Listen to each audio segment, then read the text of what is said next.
Comme il n'était pas à sa place, il était très parano. C'est-à-dire, il voyait les trucs exagérés. Rabbeinu, il te le dit là-bas, que son patron, il n'était pas si méchant que ça. Mais lui, comme c'était un homme très sensible, alors il avait de la parano. Donc il voyait ce bonhomme-là comme vraiment un tyran qui va le tuer. Et d'ailleurs, c'est pour ça qu'il ne retourne pas. À un moment, il perd les chevaux ou les vaches, il les perd et il ne retourne plus. Il dit, si je retourne, il me tue.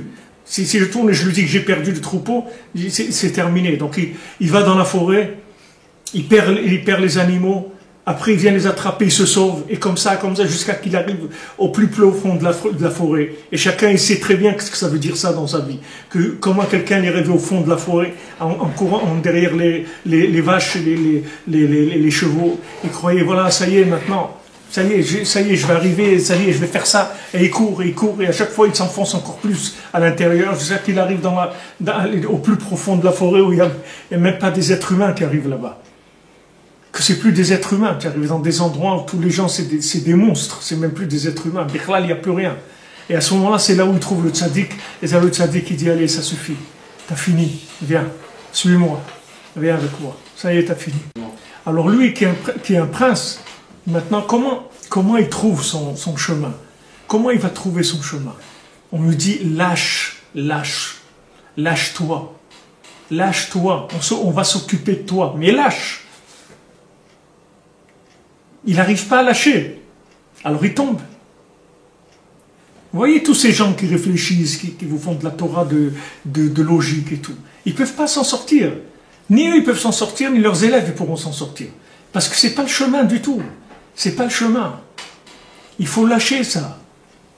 Il faut étudier la Torah pour nourrir la prière. Il ne faut pas étudier la Torah pour en faire une université. Il ne faut pas faire Torah université.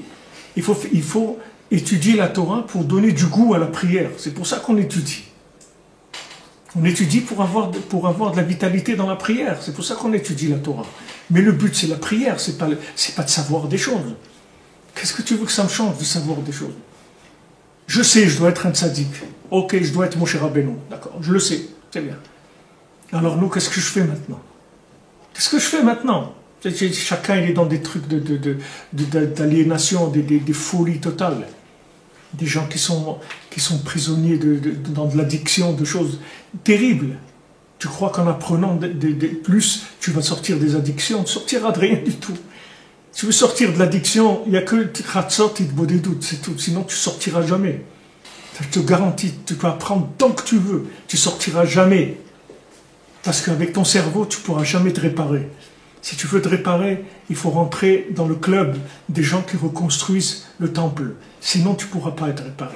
Si tu rentres là-dedans, parce que tu fais partie des ouvriers de la reconstruction du temple, tu auras ta réparation, c'est tout. Mais il n'y a pas, c'est que le cœur et la prière, c'est la seule chose qui va te réparer.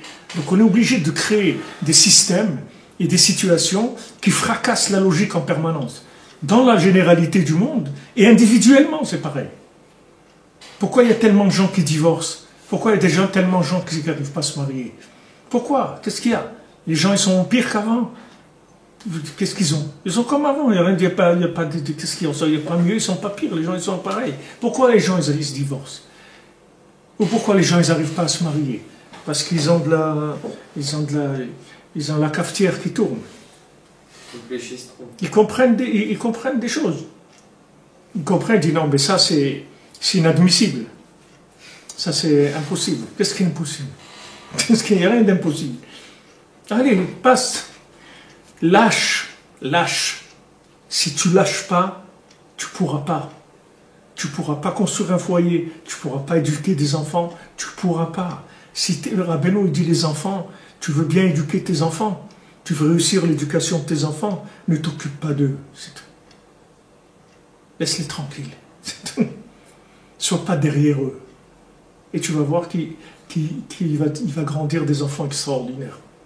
Plus tu vas être derrière eux, plus tu vas les massacrer. Laisse-les grandir, laisse-les.